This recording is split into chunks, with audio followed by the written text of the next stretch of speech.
নমস্কার, শুভ সন্ধ্যা। অনেকে বলেন এই কলিকালে মানে 2017-র ভারতবর্ষে সব থেকে বেশি বিপদে পড়তেন রাজা রন্থিদেব। মহাভারতের বনপর্বে আছে যে রন্থিদেবের হেঁসেলে রোজ 2000 গরু রান্না করা হতো। মহাকবি কালিদাসের মেঘদূতের 46 নম্বর শ্লোকে এই উপাখ্যানটার বিস্তারিত বর্ণনা আছে।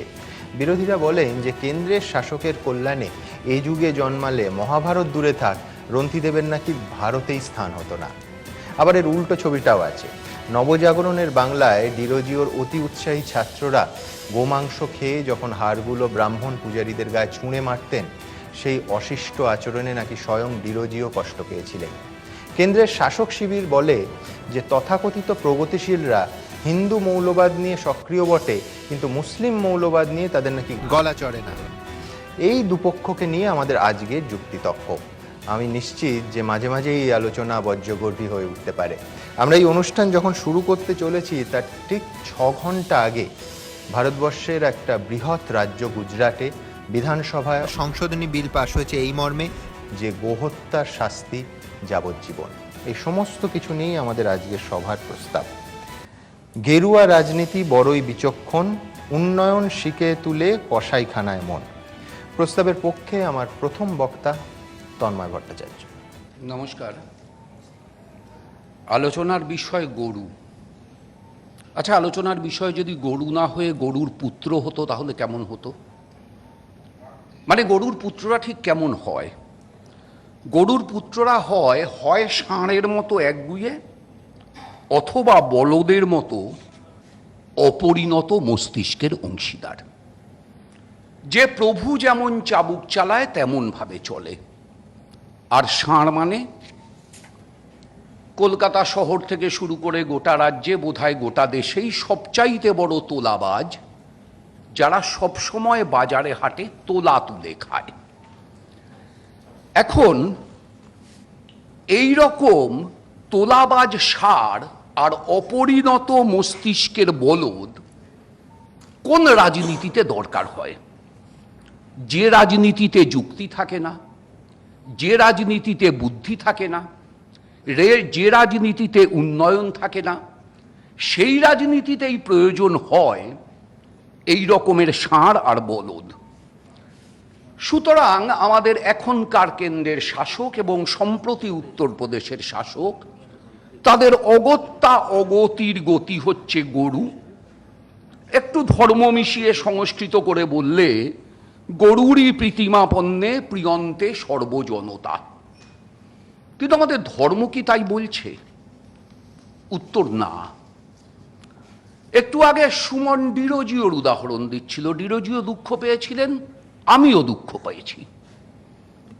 যিনি গরু খাওয়া পছন্দ করেন না তার কাছে গরু ছুঁড়ে মারাটা কোনো কৃতিত্ব না, এটা তাকে অপমান করা। কিন্তু আমাদের হিন্দু ধর্মে 33 কোটি দেবতা আছে, এমনকি ইঁদুরও আমাদের একটা দেবতার বাহন, সেই হিসাবে দেবতার অংশ। এখন এই যে এত দেবতা, এর তো অর্থ একটাই, যে আমরা আসলে পরমত সহিষ্ণু, আমরা আসলে সর্বসমন্বয়ে বিশ্বাসী। আচ্ছা, আমাদের ধর্মগ্রন্থ কি কেউ জানি না? যদি বেদকে আমাদের ধর্মগ্রন্থ ধরি, তাহলে ঋগ্বেদ সংহিতায় অগ্নির কাছে প্রার্থনা করা হচ্ছে গাভীদের খণ্ড খণ্ড করে ছেদন করবার জন্য, খাওয়ার জন্য। ইন্দ্রের কাছে প্রার্থনা করা হচ্ছে তুমি আমার জন্য 15-20টা বৃষ রান্না করে দাও, তা খেয়ে আমি আমার উদরের দুদিক পূর্ণ করি। আচ্ছা, ঋগ্বেদ তো বৈদিক যুগের প্রাথমিক পর্যায়, উপনিষদ হচ্ছে বৈদিক যুগের শেষ পর্যায়। সবচাইতে বড় উপনিষদ কি? বৃহদারণ্যক। বৃহদারণ্যক উপনিষদ কি কথা বলছে? একই কথা। আমাদের অনেকগুলো গৃহ্য সূত্র আছে, পারস্কর, সাংখ্যায়ন, গভীল, খাদির, হিরণ্যকেশু, আপস্তম্ভ, আশ্বলায়ন। আমি সবকটার শ্লোক তুলে তুলে উদাহরণ দিয়ে দিয়ে প্রত্যেকটায় যা যা বলা হয়েছে বলতে পারি, বলছি না কারণ ততটা সময় নেই। কিন্তু সবকটাতেই গোমাংস খাওয়া, সেটার উপরে কোনো বিধিনিষেধ আরোপ করা নেই। মনুর নামে চালানো হয়, মনু নাকি গরুর মাংস খেতে বারণ করেছিলেন। ভুল, মিথ্যে, মনুকে বিকৃত করা। মনু কোনো কোনো প্রাণীর মাংস খেতে বারণ করেছিলেন, এ কথা ঠিক, কিন্তু তার মধ্যে গরু পড়ে না। যেমন আমি উদাহরণস্বরূপ বলি যে মনু বলছেন যেসব প্রাণী এক খুর বিশিষ্ট তাদের মাংস খাওয়া বিশেষ বিধান ছাড়া বারণ। গরু এক খুর বিশিষ্ট না। মনু বলছেন যাদের এক পাটি দাঁত আছে তাদের মাংস খাওয়া যাবে, গরু তার মধ্যে পড়ে। কৌটিল্যের অর্থশাস্ত্র, গরু খাবার উদাহরণ আছে।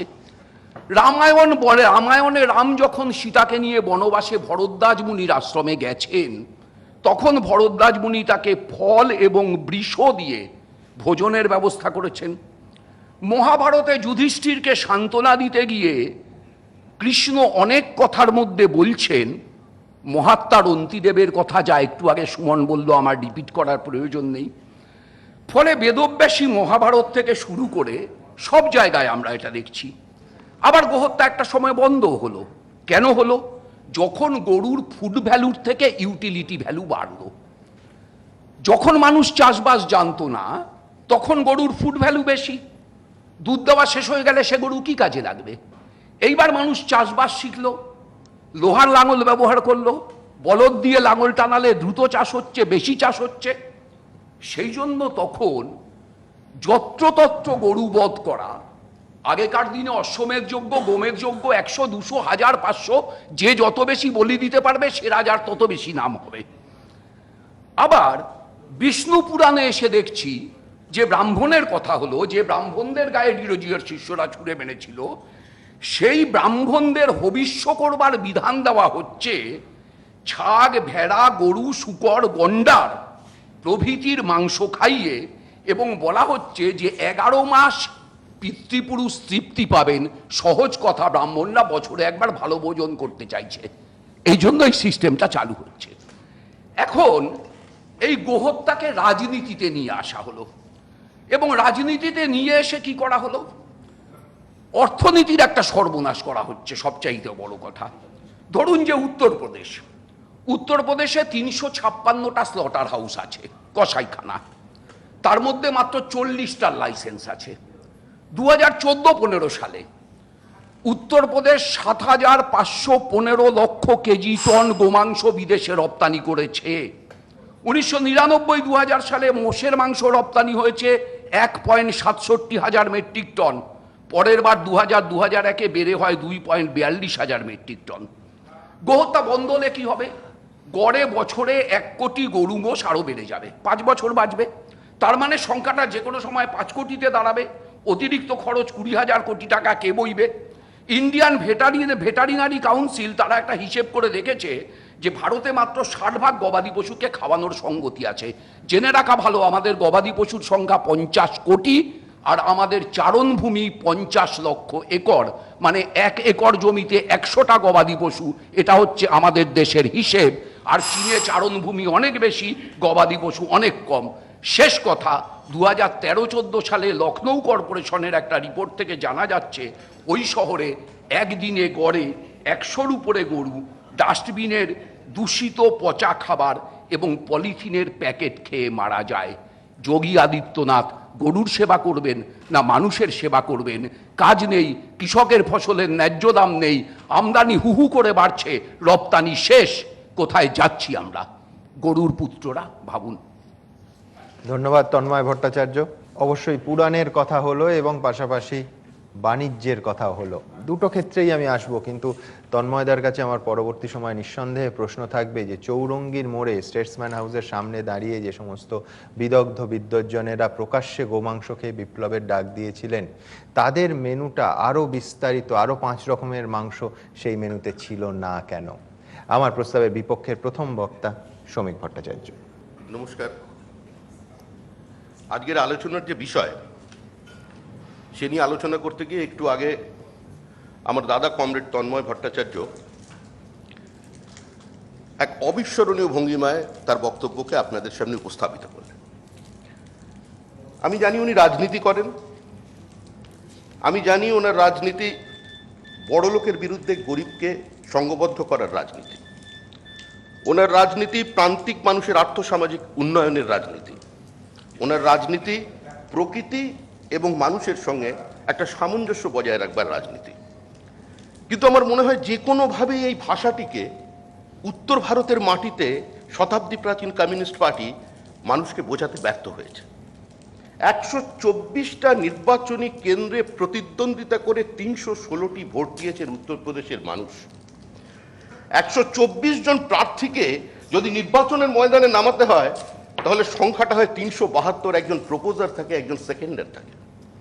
তার মানে বোঝা যাচ্ছে এই মুহূর্তে উত্তরপ্রদেশের রাজনীতি ভারতবর্ষের রাজনীতিতে তারা কতটা অপান্তেও যে তাদের দলীয় সমর্থক তো অনেক দূরের কথা, তাদের দলের প্রার্থীরা তাদের ভোট দিচ্ছে।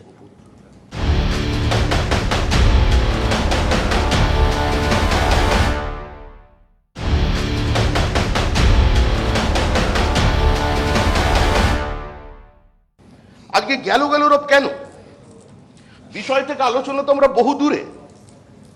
অজয় সিং বিস্ট গাড়োয়াল বিশ্ববিদ্যালয়ের বিজ্ঞানের স্নাতক, ধারাবাহিকভাবে 5 বারের জেতা সাংসদ, তিনি যদি উত্তরপ্রদেশের মুখ্যমন্ত্রী হতেন তাহলে এত আলোচনা হতো না, এত বিতর্ক হতো না। বিতর্ক হচ্ছে এই কারণেই যে তার নামের আগে একটা যোগী বসেছে, তার পরনে একটা গেরুয়া বস্ত্র পড়েছে। বিতর্কের কারণ এটাই। তন্ময়দাদের পার্টির হরকিষেণ সিং সুরজি দীর্ঘদিন কমিউনিস্ট পার্টির নেতৃত্ব দিলেন, মাথায় পাগড়ি আর হাতে লোহার বালা পরে, সেটা নিয়ে কোনো কিন্তু বিতর্ক হয়নি। অমৃতদর সিং যাদব, তিনি মুখ্যমন্ত্রী, তিনি সমস্ত কাঞ্চ কৃপা নিয়ে তিনি শপথ গ্রহণ করলেন। জম্মু কাশ্মীরের মুখ্যমন্ত্রী, তিনি হিজাব পরে তিনি যদি মুখ্যমন্ত্রীত্বের শপথ নিতে পারেন, সেখানে কোনো বিদ্বজ্জন, কোনো বুদ্ধিজীবী, কোনো টিভি চ্যানেল তা নিয়ে কোনো বিতর্কের আয়োজন করবে না। বিতর্কটা আসলে কি? বিতর্কটা হচ্ছে আমরা যেটা বিজেপি যেটা বলছে, বিজেপির বক্তব্য যেটা, তার সঙ্গে অন্যের একটা স্বাভাবিকভাবেই একটা উল্টো চিন্তাভাবনা স্তর আছে। যেমন তন্ময়দেরা ভারতের, ওরা ভারতের কমিউনিস্ট পার্টি, আমরা ভারতীয়, আমরা ভারতীয় জনতা পার্টি। এই বিতর্ক বহুদিনের। এই বিতর্ক কংগ্রেসের সঙ্গে আমাদের ছিল। কংগ্রেস বিশ্বাস করে ইউনিটি এবং ডাইভার্সিটি, আমরা বিশ্বাস করি unity manifested itself into diversity, ঐক্যটাই বৈচিত্র্যের মধ্যে দিয়ে প্রকাশিত। ভারতবর্ষে কংগ্রেসের সঙ্গে সঙ্গে আরো অনেকে বিশ্বাস করে এক জাতি এক প্রাণ একতা। এটা তারা বিশ্বাস করে, স্লোগান দেয়, কিন্তু বিশ্বাস কতটা করে তার কাজে কোনোদিন বাস্তবায়িত করতে দেখেনি, কারণ তারা ভারতবর্ষকে টুকরো টুকরো ভাবে মানুষের সামনে তুলে ধরেছিল। কোনো হিডেন এজেন্ডা নয়, কোনো পর্দার পিছন থেকে নয়, মশারির ভেতর থেকে নয়, গাছের আড়াল থেকে নয়, সরাসরি মুখোশের আড়ালে নয়, মুখোমুখি আমরা দাঁড়িয়ে বলছি, হ্যাঁ আমরা বলছি ভারতবর্ষে একটা জাতির অস্তিত্ব আছে। এখানে হিন্দু মুসলমান বলে কোনো ব্যাপার নেই। ঋষি অরবিন্দ তার বিখ্যাত উত্তরপাড়া ভাষণে বক্তৃতা করছেন যে what is religion which we call Sanatan eternal, it is the Hindu religion because Hindu nation has kept it. I say it is Sanatan dharma which for us is nationalism. হিন্দুত্বই ভারতবর্ষের জাতীয়তাবাদ। ঋষি অরবিন্দকে কেউ আঙুল তুলে সাম্প্রদায়িক বলেনি। স্বামী বিবেকানন্দ বলেছেন, গর্ব করে বলো আমি হিন্দু। একবারের জন্য তার বিরুদ্ধে কেউ সাম্প্রদায়িকতা নিয়ে আঙুল তোলেন। যারা আজকে বিতর্ক করছেন, বিজেপি নির্বাচনী ম্যানিফেস্টোতে ছিল যে গ্রিন বেঞ্চ ট্রাইব্যুনালের যে রায় আছে, অবৈধ কসাইখানাকে বন্ধ করতে হবে, আমরা ক্ষমতায় এলে অবৈধ কসাইখানা বন্ধ করব, তিনি সেই ব্যবস্থা নিয়েছেন। সুপ্রিম কোর্ট বলেছে হাইওয়ে পাস থেকে লিকার শপগুলোকে, মদের দোকানগুলোকে দূরে সরাতে হবে, বন্ধ করে দিতে হবে, সেই ব্যবস্থা সেখানে করা হয়েছে। 34 বছর ধারাবাহিক পশ্চিমবঙ্গের ক্ষমতায় ছিলেন, কোথায় পৌঁছেছেন পশ্চিমবঙ্গকে? একটা সরকার মাত্র যার আয়ু এখনো 15 দিন শেষ হয়নি, 7 দিন পেরোয়নি, আজকে সেই সরকারের সফলতা, সেই সরকারের বিফলতা নিয়ে আলোচনা হবে। শুধুমাত্র সমালোচনার জায়গা একটাই বেছে নেওয়া হবে, সমাজের সংখ্যাগরিষ্ঠ মানুষকে। সারা পৃথিবী 3 তালাক থেকে মুখ ঘুরিয়ে নিয়েছে। একদিকে সাম্যের কথা বলবেন, নারী পুরুষের সমান অধিকারের কথা বলবেন, আর অন্যদিকে হোয়াটসঅ্যাপ করে করে একজন নারীর সর্বস্ব কেড়ে নিয়ে তাকে অসহায় অবস্থায় রাস্তায় বার করে দেবেন। 3 তালাক সরকার তাদের পাশে দাঁড়িয়েছে, কোনো দ্বিচারিতা করে। দ্বিচারিতা করেছে কংগ্রেস, দ্বিচারিতা করেছিলেন প্রয়াত রাজীব গান্ধী। যেদিন শাহবানু মামলার রায়ে শাহবানু ফেভারে গেছিল, সেদিন মুসলিম ওমেন প্রোটেকশন বিলের নামে মৌলবাদীদের সন্তুষ্ট করে আদতে মুসলিম হাজব্যান্ড প্রোটেকশন বিল বানিয়ে দিয়েছে। আপনি গেরুয়া বসন পড়লে সাম্প্রদায়িক, আর মাথায় হিজাব পড়লে ধর্মনিরপেক্ষ। দেশের প্রধানমন্ত্রী বক্তৃতা করবেন যে আমাদের দেশের সমস্ত সম্পদ সংখ্যালঘুদের অধিকার হচ্ছে দেশের সম্পদের উপরে প্রথম, সেটা ধর্মনিরপেক্ষ, সেটাই ধর্মনিরপেক্ষতার উদাহরণ। একজন দাঁড়িয়ে বক্তৃতা করবেন ফুরফুরা শরীফে যে আমি বিজেপির সঙ্গে ছিলাম, তোমরা সিপিএম কে ভোট দিয়েছিলে, আমি বিজেপি ছেড়েছি, তোমরা 28%, তোমরা আছো, আমি তোমাদের সঙ্গে থাকবো, তোমরা পরিবর্তন এনে দেবে। এটা ধর্মনিরপেক্ষতার উদাহরণ।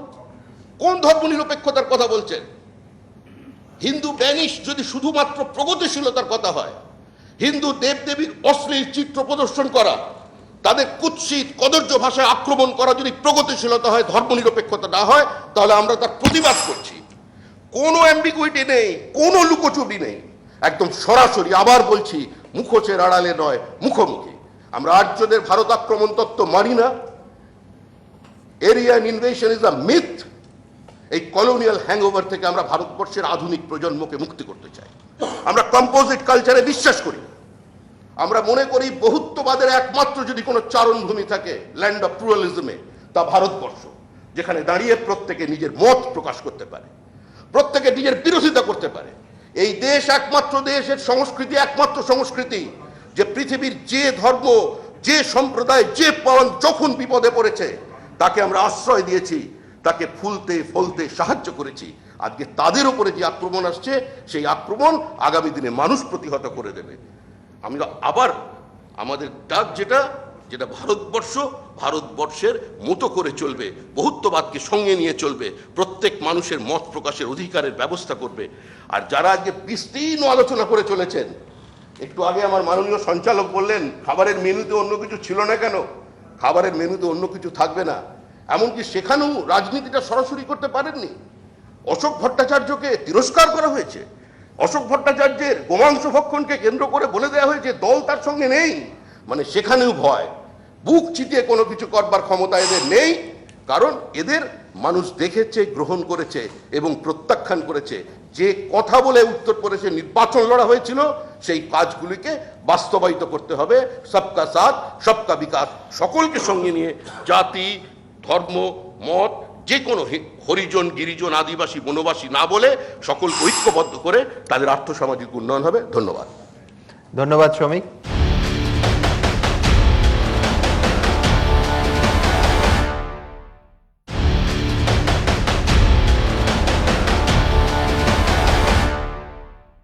আমি কোট আনকোট শ্রমিক ভট্টাচার্য বলছি যে বিজেপি কোনো দ্বিচারিতা করেনি।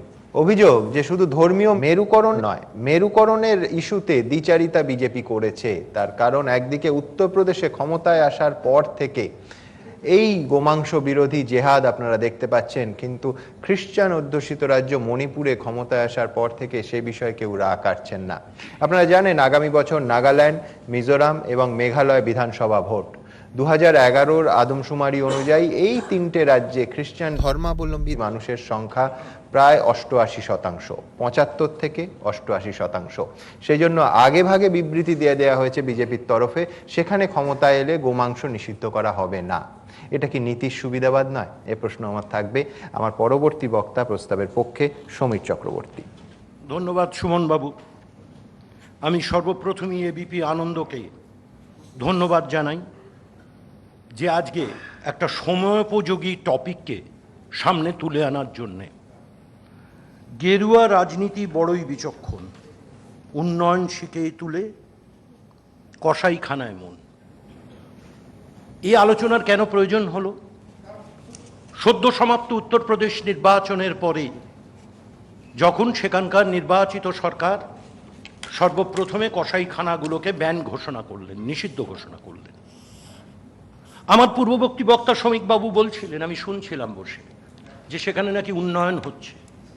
ইলেকশন ম্যানিফেস্টোর কথা উনি বললেন, যে ইলেকশন ম্যানিফেস্টো বা নির্বাচন ইস্তাহারে অনেক কথা বলা ছিল। আমি ওনাকে স্মরণ করিয়ে দিচ্ছি যে নির্বাচনী ইস্তাহারে বিজেপি বলেছিল, উত্তরপ্রদেশের মানুষের কাছে অঙ্গীকার করেছিলেন কৃষি ঋণ মুকুবের কথা। দেশের প্রধানমন্ত্রী নরেন্দ্র মোদী থেকে শুরু করে আপনাদের পার্টির সর্বোচ্চ নেতৃত্ব তাকে অনুমোদন দিয়েছিলেন, তারা তাদের বক্তব্যে সে ঘটনা পেশ করেছিলেন। দ্বিতীয়, বেকারত্বের জ্বালা থেকে বেকারদের মুক্তি দেওয়া। 3 নম্বর, ইন্ডাস্ট্রিয়ালাইজেশন, শিল্পের উন্নয়ন। আশা করেছিলাম মন্ত্রিসভা শপথ গ্রহণের পরে প্রথম যে ক্যাবিনেট মিটিং হলো, সেই ক্যাবিনেট মিটিংয়েই সর্বপ্রথম কৃষকদের বকেয়া 38,000 কোটি টাকার ঋণ বিজেপি তার নির্বাচনী ইস্তাহারে দেওয়া প্রতিশ্রুতি মতো সেটা প্রত্যাহার করবেন। উল্টে দেখলাম সে পথে না হেঁটে কসাইখানায় চলে গেলেন। তাই সুমনবাবুদের অভিনন্দন, এবিপি আনন্দকে অভিনন্দন। মুখে বলে এক, কাজে করে আরেক। তার কারণ আমার সর্বপ্রথম প্রশ্ন, এটা ফান্ডামেন্টাল রাইট, এটার মানুষের স্বাধিকারের প্রশ্ন। আমি কি খাবো এবং খাবো না, আমার দল, আমাদের রাজ্যের মুখ্যমন্ত্রী মনে করেন খুব পরিষ্কারভাবে, যে মাংস খেতে ভালোবাসে সে যে ধরনেরই মাংস হোক সে তার খাবার অধিকার আছে, যে মাছ খেতে পছন্দ করেন সে যে ধরনেরই মাছ হোক তার মাছ খাওয়ার অধিকার আছে, যার শাকসবজি খেতে যিনি ভালোবাসেন তিনি যে কোনো ধরনের শাকসবজি খাওয়ার অধিকার আছে, যারা আবার ফল দুধ খেতে ভালোবাসেন যে কোনো ধরনের ফল তারা খেতে পারেন। এটা মানুষের অধিকারের প্রশ্ন। সেই অধিকারটাকে কেড়ে নেওয়া হচ্ছে। সরকার ঘোষণা করে দিচ্ছে তুমি কি খাবে আর তুমি কি খাবে না। এটা কি করা যায় কোনো গণতান্ত্রিক দেশে? আমার প্রশ্ন।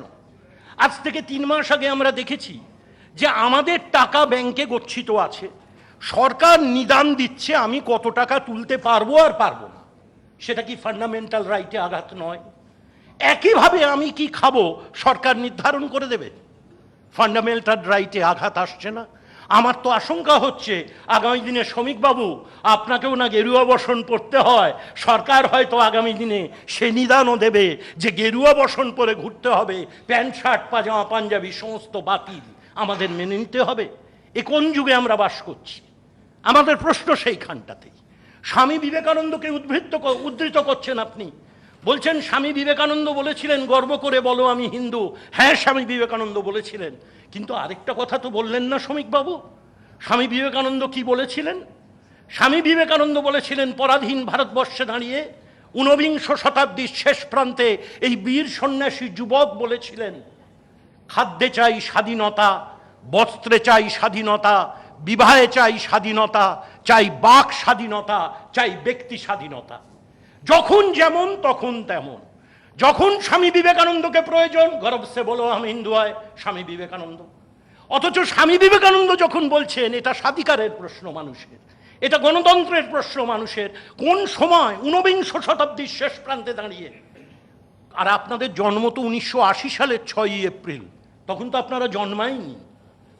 আর আজকে সেই স্বামী বিবেকানন্দকে ধার করে দেখি দেশের যিনি প্রশাসনের সর্বোচ্চ পদে রয়েছেন, দিল্লির মেট্রো রেল উদ্বোধনে স্বামী বিবেকানন্দ ছবি আঁকা বই নিয়ে তিনি ট্রেনে উঠছেন, আরেকদিকে টেনে হিঁচড়ে স্বামী বিবেকানন্দকে মাটিতে নামিয়ে আনছেন।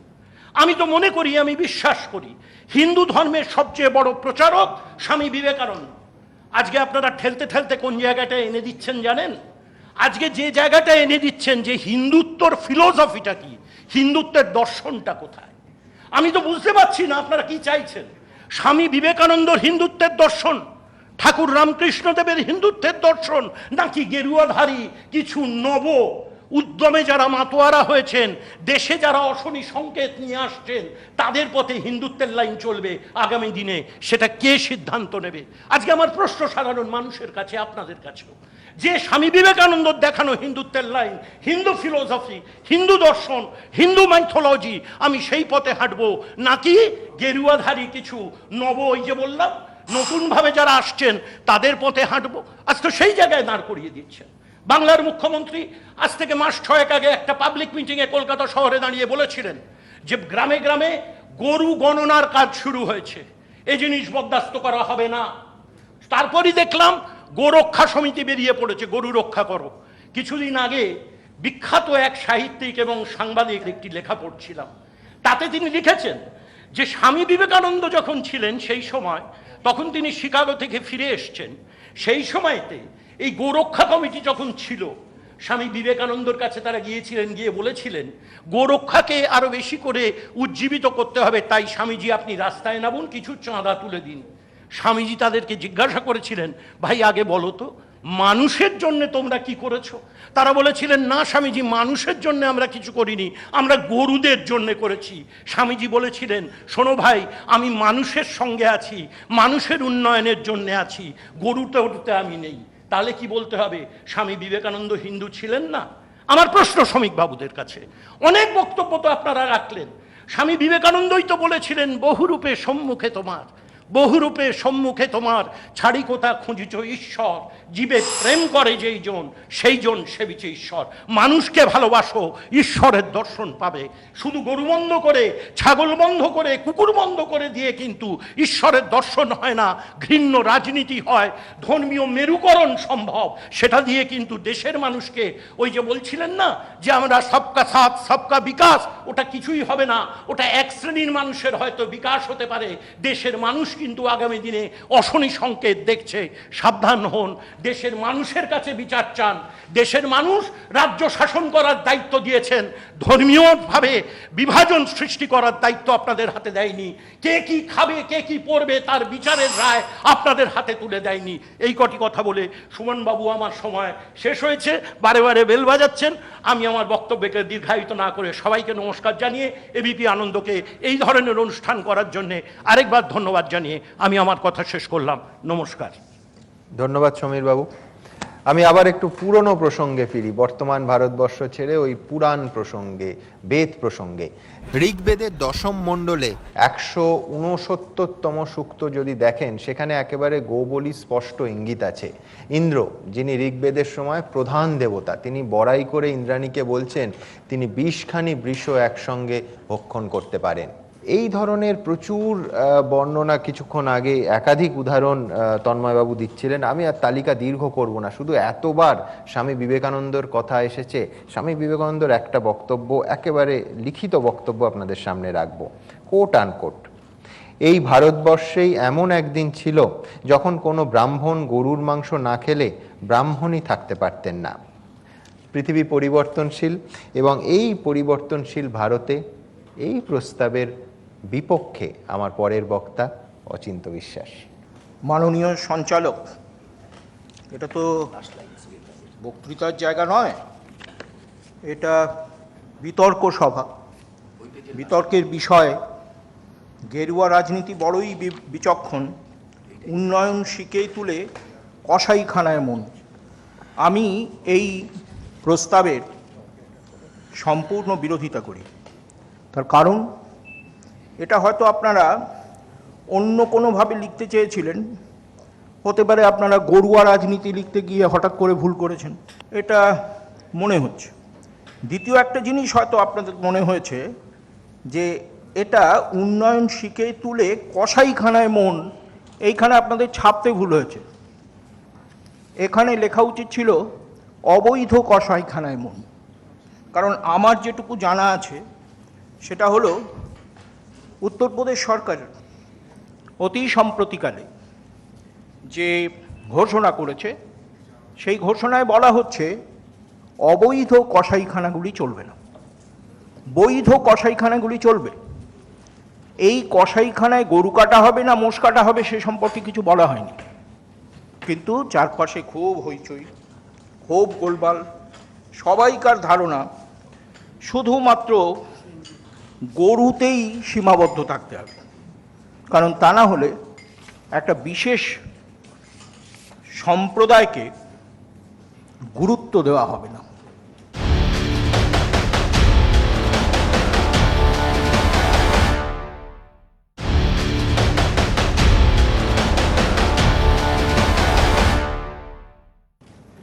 আমরা জানি কিছুদিন আগেই একজন, যিনি এখানে দাঁড়িয়ে বলেছেন যে হ্যাঁ আমি গরু খাই, শুধু খাই বলেননি, বলেছেন হিন্দুদের অনেকেই গরু খায়, হিন্দুদের বিশেষ করে পিছিয়ে পড়া মানুষরা নাকি গরু খায়। এ কথা তিনি বলেছেন। আজকাল তো নতুন সমস্ত মাধ্যম সবাইকার ফোনেই হয়তো পৌঁছে গেছে, কিন্তু এই গরু খাওয়ার ব্যাপারটাকে এত গুরুত্ব দিয়েছি, বা এখন না খাওয়াটাকে এত গুরুত্ব দিচ্ছি, বা না খাওয়ার সম্ভাবনাকে এত গুরুত্ব দিচ্ছি উত্তরপ্রদেশকে কেন্দ্র করে নাকি অন্য কিছুকে কেন্দ্র করে? আপনি আসুন তো, সূরা বাকারা কোরআনের 2:55, সেখানে বলা হচ্ছে গোবৎসকে যারা উপাস্য করে তারা ঘৃণ্য। গোবৎস যখন উপাসনা করা হতো সেটা কোথায়? ইহুদিরা করতেন বলে জানা যায়। অর্থাৎ তাদের একটা অদ্ভুত ধরনের চাপ ছিল, বিরোধিতার চাপ। আজকের এখানে কিন্তু একই ধরনের চাপ গেরুয়ার বিরোধিতা করতে গেলে একটু গরু খাওয়াকে প্র্যাকটিস করা দরকার এবং তাতে ব্রাহ্মণত্ব কতখানি উজ্জ্বল হয় সেটাকে দেখানো দরকার। আমি একটা গাবি জবা করা সম্পর্কে সূরা বাক্কারাতে আরেকটা জায়গায় আছে, বৃদ্ধ অল্প বয়সী নয়, হলুদ উজ্জ্বল গাঢ় এরকম গরু কাটতে হবে, আর সেই গরুটা দেখতে হবে এটা জমি চষে বা খেতে জল সেচে যেন ব্যবহৃত না হয়।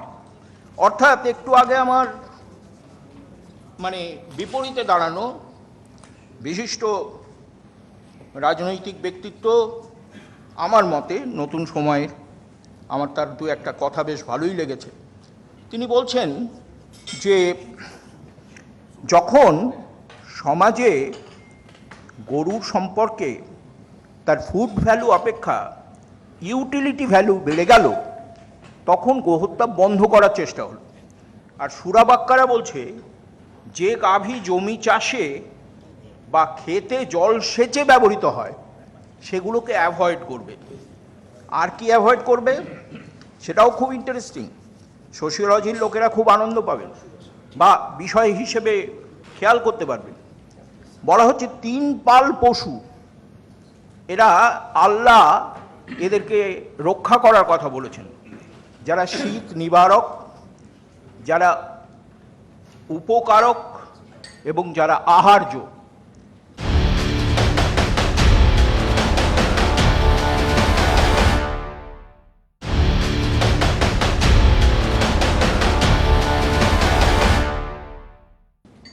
এরপরে সূরা আন-নাহাল এর মধ্যে বলা হচ্ছে যে যারা আরোহণ করবার জন্য আর যারা শোভার জন্য তাদের বধ করার দরকার নেই। তাহলে কাদের বধ করার দরকার নেই? শুধুমাত্র এই 4-5 রকমের মধ্যে যারা আহার্য তাদের বধ করতে হবে। এই আহার্য কি? আহার্য গাভী হতে পারে, আহার্য যাই হোক তাকে হালাল করে খেতে হবে। হালাল করাটা কি জিনিস? 2.5 প্যাঁচ দিয়ে কাটতে হবে। পশুদের ওপরে এত কষ্ট দেওয়ার কারণ আছে কি? জালিকট্টু নিয়ে তো এত আন্দোলন হলো চারপাশে, কিন্তু এই হালাল করার ব্যাপারটা সম্পর্কে কেউ তো কিছু বলেন না।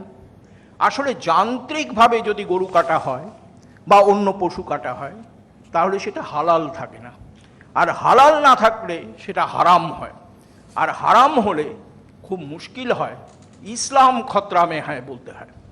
এই রকম একটা পরিস্থিতি তৈরি হয়েছে এবং এই পরিস্থিতিতে বাংলা খুব মুশকিলে পড়েছে, কারণ নাকি 72 বগি করে এখান থেকে গরু যায়, ওখান থেকে অন্য কিছু আসে, এরকম একটা অদ্ভুত গরুখোর এবং গরু চোরদের সংস্কৃতির মাঝখানে আমরা বাস করছি।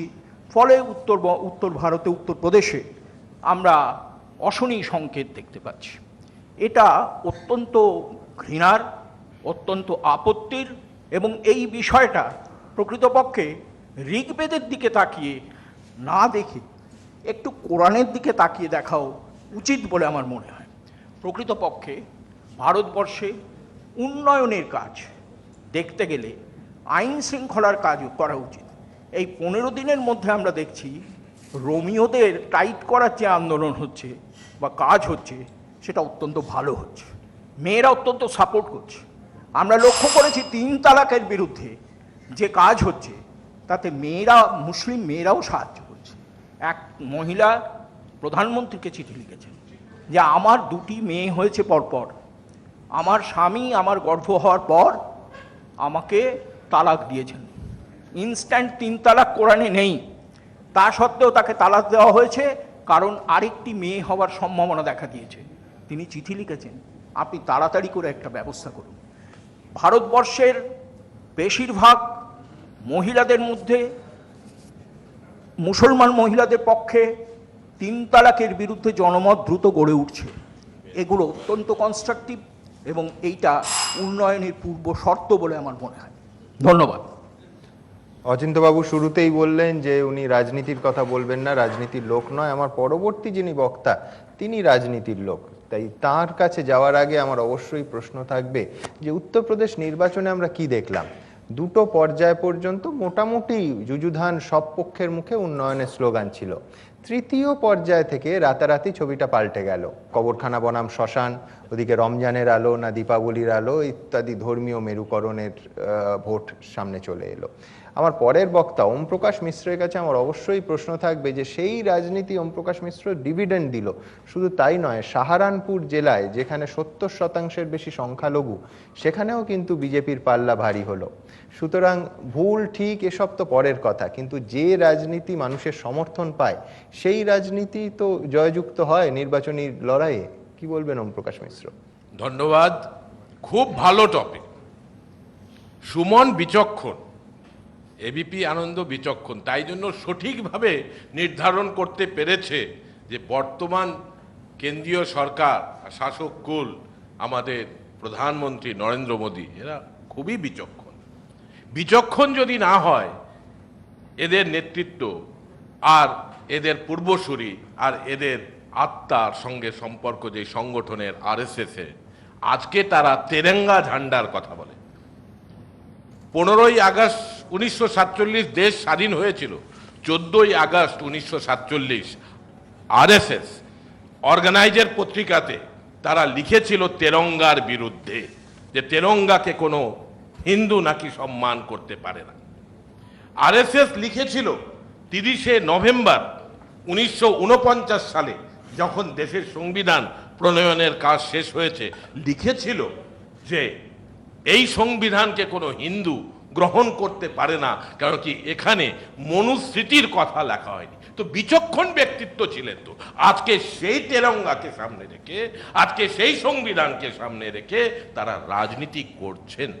দেশকে টুকরে হোঙ্গে হাজার যারা বলেছিল, তাদের মধ্যে একজনকেও এখনো পর্যন্ত এই নপুংসক নরেন্দ্র মোদী সরকার গ্রেপ্তার করতে পারেনি। আর কাকে সামনে নিয়ে এসে তারা রাজনীতি করবার প্রচেষ্টা করেছে? কানহাইয়া কুমারকে। তার বিরুদ্ধে অবশ্য চার্জশিট দেওয়া যাচ্ছে না। পেঁয়াজ রসুন খেলে পাপ হয়ে ওঠে। কবি মন্দাক্রান্তা সেনকে ধর্ষণের হুমকি দিলে কোনো অন্যায় হবে না। বাংলাদেশের সংখ্যালঘুদের উপর যখন আঘাত হানা হবে, অতি অবশ্যই আমরা সবাই প্রতিবাদ করব। কিন্তু আমাদের দেশে যদি সংখ্যালঘুরা বিপন্ন বোধ করেন, তাহলে আমরা আনন্দিতই হব। স্টার্ট আপ ইন্ডিয়া যদি ফেল করে যায়, তাহলে গুরমোহর কৌরকে ভিলেন বানানো যেতে পারে। স্কিল ইন্ডিয়া যদি না চলে, বিদেশ থেকে কালো টাকা নিয়ে আসার প্রতিশ্রুতি যদি রক্ষা করা সম্ভবপর না হয়, তাহলে ভারতবর্ষের ইতিহাসের পাঠক্রমে বদল নিয়ে আসা যেতে পারে। সেন্সর বোর্ডের কাঁচি চালানো যেতে পারে। এবং শুধু তাই নয়, এমন বিচক্ষণতার পরিচয় দিতে হবে যে কোনোদিন নির্বাচনে না লড়েও রাজ্যের মুখ্যমন্ত্রী হওয়া যায়। এটাই হচ্ছে আরএসএস। নরেন্দ্র মোদী নির্বাচনে জয়ী হলেন না, মুখ্যমন্ত্রী হয়ে গেলেন সরাসরি। তো খুবই সঠিক প্রস্তাবের অতি অবশ্যই সমর্থন করব যে এটাই হচ্ছে বিজেপি আরএসএস এর বিচক্ষণতা। এই বিচক্ষণতার বলি হচ্ছি আমরা। কিভাবে আপনি ভারতবর্ষের মিজোরামের সঙ্গে রাজস্থানকে যুক্ত করবেন, কিভাবে নাগাল্যান্ডের সঙ্গে উত্তরপ্রদেশের সম্পর্ক সাধন করবেন, কিভাবে ইউরোপ মহাদেশের 54টা দেশের থেকেও বেশি জনসংখ্যার ভারতবর্ষ, তার বিভিন্নতাকে কিভাবে আপনারা রক্ষা করবেন। আফ্রিকার 54টা দেশ, ইউরোপ মহাদেশের 48টা দেশ, এত যে বিভিন্নতা, তার থেকেও বেশি বিভিন্নতা আমাদের দেশে। এখানে এটাকে যদি মেনটেন করতে হয়, তাহলে যেই সাংবিধানিক ব্যবস্থা আমরা গড়ে তুলেছি তার উপর গুরুত্ব আরোপ করতে হবে। সেটা আমরা করতে চাই না। আমরা তেরঙ্গার বিরোধিতা করেছিলাম, আজকে সবাইকে বাধ্য করতে চাই যে তারা তেরঙ্গার কথা বলবে। আর আমরা সংবিধানের বিরোধিতা করেছিলাম, আজকে চাই আমরা বলবো যে এটা এই সংবিধান এর পক্ষে। আমরা লোকপাল চেয়েছিলাম, লোকপাল আইন হয়েছে, সেটাকে আমরা প্রণয়ন করব না। কৃষি ব্যবস্থা আজকে বিপন্ন, আজকে শিল্পায়ন মুখ থুবড়ে পড়েছে। ভারতবর্ষে কৃষক আত্মহত্যার ঘটনা সর্বকালীন রেকর্ড ছাপিয়ে গেছে। দুর্নীতিতে আজকে সারা ভারতবর্ষে নতুন নতুন কীর্তিমান উপস্থিত হচ্ছে আর বড় কথা বলতে হবে, বড় বক্তব্য রাখতে হবে যে যে অমুক রাজনৈতিক দল কংগ্রেসের তারা নাকি দুর্নীতি পরায়ণ ছিল, আর প্রত্যেকটা কংগ্রেসের নেতা, প্রত্যেকটা কাউন্সিলর থেকে শুরু করে যারা প্রাইম মিনিস্টার ছিলেন তারা কেউ দোষী না। আমি তো সবসময় বলি যে মনমোহন সিং এর উচিত, সোনিয়া গান্ধীর উচিত যে পুলিশ স্টেশনে গিয়ে নিজেদেরকে বলা যে আমাকে অ্যারেস্ট করুন। একটা কোনো 3 বছর ধরে খালি প্রতিশ্রুতি দেওয়া হচ্ছে, আর প্রতিশ্রুতির বলি কে হচ্ছে নীতিশ কুমার। বলা হলে 1,25,000 কোটি টাকা নাকি দেব। নরেন্দ্র মোদী বললেন না যে ইলেকশন জিতলে দেব। আজকে এই পর্যায়ে এসছি এবং তাই জন্য কসাইখানা গুরুত্ব হয়ে গেছে, বর্ণ হয়ে গেছে, বর্ণ বৈষম্য চলছে। কেন? মোষরা কি জীবজন্তু নয়? তাদেরকে ভালোবাসা দিতে পারে না? বর্ণ বৈষম্যর জায়গা আছে গরু আর মোষের মধ্যে। নয়ডাতে আজকে দেখা যাচ্ছে যে মাছ যারা বিক্রি করেন তারাও কিন্তু দাঁড়িয়ে পড়তে বাধ্য হচ্ছেন যে এটা সম্ভবপর হবে কি হবে না। আলাদা আলাদা জায়গায় আলাদা আলাদা নিয়ম। গোয়াতে একরকমের নিয়ম চলবে, কিন্তু উত্তরপ্রদেশে আর এক রকম নিয়ম হবে। আর বিচক্ষণতার তো রাজনীতি অনেকেই ভুলে গেছেন। সম্পূর্ণানন্দ চিফ মিনিস্টার ছিলেন উত্তরপ্রদেশে, নেহরুর বক্তব্য মানেননি, কথা শোনেননি। গরু হত্যার বিরুদ্ধে আইন প্রণয়ন হয়েছে এই ভারতবর্ষে, এখন না 60 বছর 65 বছর আগে, এবং সেই আইনের একটা পরিকাঠামো রয়েছে। অনেক জায়গায় সেটা ছাড় আছে, অনেক জায়গায় সেটা নেই, একটা ব্যবস্থা, সন্তুলিত ব্যবস্থা রয়েছে। কিন্তু আজকে আমাদের বেশি গুরুত্বপূর্ণ হচ্ছে যে উন্নয়ন করা সম্ভবপর নয়। সমস্ত রকম প্রতিশ্রুতি পালনে আমরা ব্যর্থ হয়েছি, তাই জন্য মেরুকরণ করতে হবে। অতি অবশ্যই 80% মানুষকে তাদেরকে আর কি খেপিয়ে তুলতে হবে সংখ্যালঘুদের বিরুদ্ধে। আজকে আমেরিকাতে যদি ইন্ডিয়ানরা অ্যাট্যাক হন আমাদের প্রতিবাদ করব, বাংলাদেশে আমরা প্রতিবাদ করব, সংখ্যালঘুদের পক্ষে আমরা নেব, আর ভারতবর্ষে আমরা আফ্রিকানদের উপর অত্যাচার করব, বর্ণ বৈষম্যের শিকার হতে তাদেরকে আমরা বাধ্য করব। আর আজকে আমাদের এই দেশে ভিন্ন ভিন্ন প্রদেশে ভিন্ন রকমের নীতি গ্রহণ করবার মাধ্যম দিয়ে ভারতবর্ষের যে শাসনতান্ত্রিক ব্যবস্থা, সাংবিধানিক ব্যবস্থা, সেটাকে আমরা প্রতিনিয়ত বিপন্ন করব। তার কারণ হচ্ছে আমরা কিন্তু বিচক্ষণ, আমরা কসাইখানার রাজনীতি করব, কেননা কি উন্নয়নের রাজনীতি সম্পূর্ণভাবে মিথ্যে হিসেবে প্রমাণিত হয়ে গেছে, প্রতিষ্ঠিত হয়ে গেছে, আর কিছু করার নেই। তাই জন্য শ্মশান আর কসাইখানা এই সমস্ত বিষয়, কবরস্থান, এইগুলির উপরই আর কি গুরুত্ব দেব। এটাই আমাদের বিচক্ষণতা, এটাই হচ্ছে আরএসএস, এটাই হচ্ছে বিজেপি। ধন্যবাদ ওম প্রকাশ মিশ্র।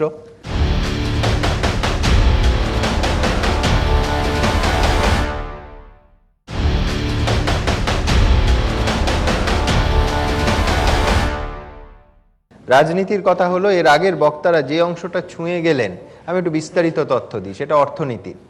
উত্তরপ্রদেশ নির্বাচনের পরে আমরা দেখলাম স্বয়ং মোদি বললেন যে আধুনিক ভারতের ডেডলাইন 2022, কিন্তু মুখে মেক ইন ইন্ডিয়ার কথা বললেও আধুনিক অর্থনীতির অকখ আমরা মানছি তো। মোষের মাংস বা বাফ রপ্তানিতে ভারত বিশ্বে প্রথম। গত অর্থবর্ষে বাসমতি চালকে টপকে রপ্তানির পরিমাণ 3,300 কোটি টাকা, যার অর্ধেকটাই আসে উত্তরপ্রদেশ থেকে। আর এর সঙ্গে যদি মাংস, চামড়া, অন্যান্য পণ্য ধরেন তাহলে প্রায় 50,000 কোটি টাকার ব্যবসা, যার উপর একেবারে প্রত্যক্ষভাবে নির্ভর করে আছেন 1.5 কোটি মানুষ। রাজনীতি আমাদের অর্থনীতির গায়ে আঘাত হানছে না তো, বা ভবিষ্যতে আরও গভীরভাবে হানবে না তো? প্রস্তাবের বিপক্ষে আমার পরের বক্তা মোহিত রায় নিশ্চয়ই এর উত্তর দেবেন। নমস্কার।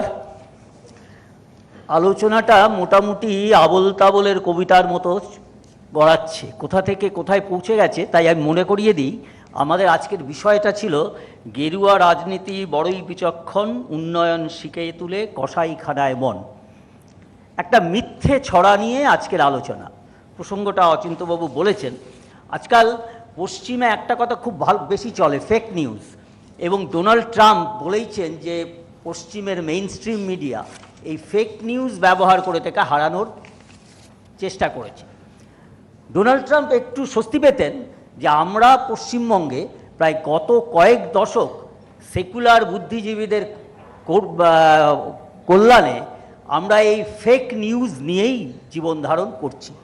এবং আজকের এই যে ছড়াটি, এর মধ্যে কিন্তু বলা উচিত ছিল যে অবৈধ কসাইখানা। এই যে একটি বৈধ জিনিস এবং অবৈধ জিনিসের মধ্যে যে আকাশ পাতাল তফাৎ, এই জিনিসটি আমাদের সেকুলার বুদ্ধিজীবী বিদ্বজ্জনরা গুলিয়ে দিচ্ছেন এবং খুব ইচ্ছে করে গোলাচ্ছেন। কেন গোলাচ্ছেন? তারা একটি বিশেষ মৌলবাদকে সমর্থন করেন বলে তার সমর্থনের জন্যই এগুলো গুলিয়ে দিচ্ছেন। আমি এই কসাইখানা নিয়েই বলবো, আমি গো হত্যা ইত্যাদিতে যাচ্ছি না। প্রথমে উত্তরপ্রদেশের কসাইখানা নিয়ে বলবো, তারপর পশ্চিমবঙ্গের কসাইখানা নিয়েও দু এক কথা বলবো। তবে সেখানে কসাইখানা মানে শুধু প্রাণী হত্যা নয়, যেখানে আমাদের জাতীয়তা, আমাদের সংস্কৃতি, আমাদের অস্তিত্বকে হত্যা করা হচ্ছে। কসাইখানা নিয়ে প্রথম বলি, যেটা একটু আগে বলা হলো যে উগ্র হিন্দুত্ববাদী যোগীনাথ আদিত্যনাথ গোহত্যা বন্ধে নেমেছেন, আদৌ তার দরকারই তো নেই। উত্তরপ্রদেশে তো গোহত্যা নিষিদ্ধ, 1955 সালে আইন হয়ে গেছে। সুতরাং হঠাৎ আদিত্যনাথ যা দরকার নেই সেটা করতে যাবেন কেন? সুতরাং আজকের এই কসাইখানার সঙ্গে গো হত্যার কোনো যোগাযোগই নেই। তাহলে হঠাৎ আদিত্যনাথের মাথায় এসব চাপলো কেন? কসাইখানা উন্নয়ন করবেন না তো কসাইখানায় গেলেন কেন?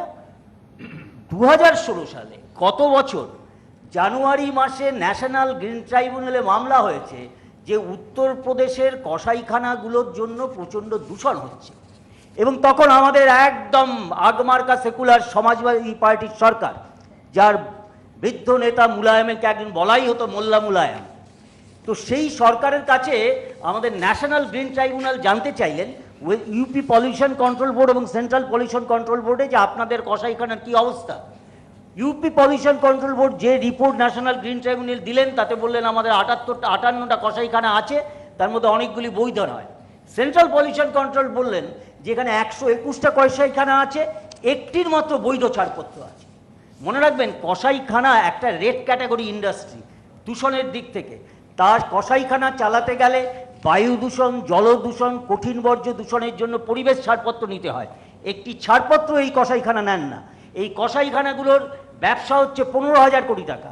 কোনো দূষণের জন্য খরচ না করে, সরকারি ট্যাক্স না দিয়ে এই যে বিরাট টাকা চলছে তার ভাগ অনেকেই পান। ফলে এই অবৈধ ব্যবসা সমর্থনের জন্য আজকে অনেকে চেঁচামেচি করছেন উত্তরপ্রদেশে, আর আমাদের পশ্চিমবঙ্গের লোকেরা যারা চেঁচামেচি করছেন তারা একটা চিন্তার দিক দিয়ে চেঁচামেচি করছেন। সুতরাং আদিত্যনাথ যে কাজ করছেন পরিবেশ উন্নয়নের জন্য কাজ করছেন, এবং আমি পশ্চিমবঙ্গের পরিবেশ প্রেমীদের কাছে আহ্বান জানাচ্ছি যে আপনারা এই পরিবেশ উন্নয়নের কাজের জন্য আদিত্যনাথের সমর্থনে সভা সমিতি করুন, যাতে পশ্চিমবঙ্গের যারা চালাচ্ছেন তারাও এরকম পরিবেশের উন্নয়নের কাজে এবং ন্যাশনাল গ্রিন ট্রাইব্যুনালের যে সমস্ত সাজেশন দেন সেগুলোতে যাতে কার্যকরী করে। এবার একটু পশ্চিমবঙ্গে আসি। গত বছর মার্চ মাসে পশ্চিমবঙ্গে হাওড়ায় এক শেখ নিজামুদ্দিন নঈমুদ্দিন শেখ চালান, তার বিরুদ্ধেও আমাদের গ্রিন ট্রাইব্যুনাল কিন্তু অভিযোগ করেছেন, তাদের অভিযুক্ত করেছেন তারা দূষণ ছড়াচ্ছে। সম্ভবত সেই এই কসাইখানাটি বন্ধ করে দেওয়া আছে। কিন্তু আমাদের ভাগ্য ভালো যে আমাদের সেকুলাররা এসব নিয়ে চেঁচামেচি করেনি। কেন করেননি আমি জানি না, নিশ্চয়ই এটাও একটা মাইনরিটি রাইটসে চলে আসতে পারত। কিন্তু মনে রাখতে হবে যে আমাদের পশ্চিমবঙ্গের মিডিয়া বুদ্ধিজীবীদের এই উত্তরপ্রদেশের কসাইখানা, অবৈধ কসাইখানা নিয়ে এত মাতামাতি কেন? তার কারণ তারা এই অবৈধ কসাইখানার সঙ্গে একটা সম্প্রদায়কে যুক্ত করে নিয়েছেন, এবং এই সম্প্রদায়ের যে কোনো কাজকে সমর্থন করবার জন্য আমাদের এই সেকুলার বুদ্ধিজীবীরা সবসময় এগিয়ে আছেন।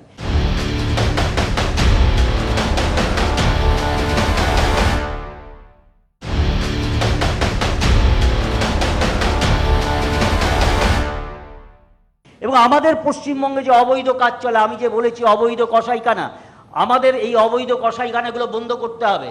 আমাদের বন্ধ করতে হবে কোন কোন মাদ্রাসায় জাতীয় সঙ্গীত গাওয়া হয় না। কাজী মাসুম আক্তার একটি মাদ্রাসার শিক্ষক, তাকে স্কুল থেকে পিটিয়ে তাড়িয়ে দেওয়া হয়েছে কারণ তিনি ছাত্রদের জাতীয় সঙ্গীত শেখানো হচ্ছিলেন। তিনি এখন পড়াচ্ছেন একটি হিন্দু প্রধান স্কুলে।